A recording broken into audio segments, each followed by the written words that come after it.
Hello class. The purpose of this video is going to be to review systems of equations, a topic that you're going to need to understand for the benchmark.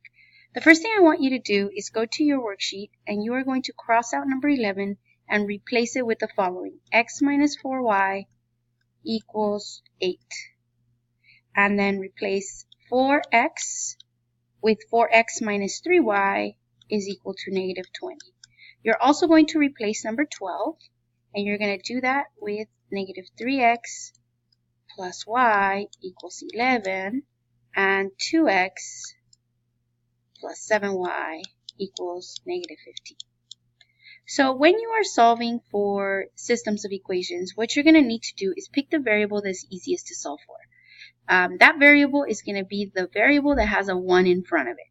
So in this case, x looks like it's going to be the easiest one to solve for. So we're going to pick x.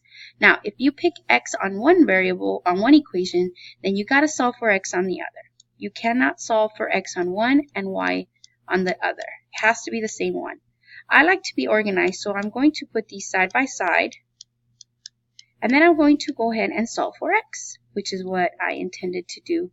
That was my plan from the get-go. It's the easiest variable. In this case, I'm simply going to add 4y. And when I do that, I'm going to get that x is going to equal 4y plus 8.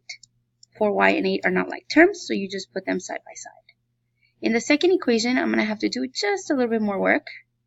And the first step is going to be to add 3y.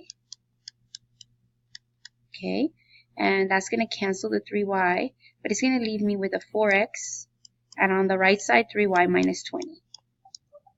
Now I'm going to divide by 4 so that x is going to equal 3/4 y minus 5. And that's okay. Now I have two equations that I've done. This is my first one for y plus 8. I'm going to box it in. And this is my second one, 3/4 y minus 5. Those two I'm going to set equal to each other. And that's going to be 4y plus 8 equals 3/4 y minus 5. At this point, I have a fraction, so I'm going to clear it by multiplying every single term by that denominator, which is 4. So everything gets a 4. Here, that becomes 16y plus 32. Cancels here, leaving me with 3y. Don't forget there's an equal sign there. And then this just becomes negative 20. And now be very careful. I have a lot of students who are making mistakes in solving this last part. You want to go ahead and put the y's on the same side, so I'm going to cancel it here. So that gives us 13y plus 32. That's going to equal negative 20. Now I'm going to subtract negative 32. And that gives me, I'm going to have 13y equal to negative 52.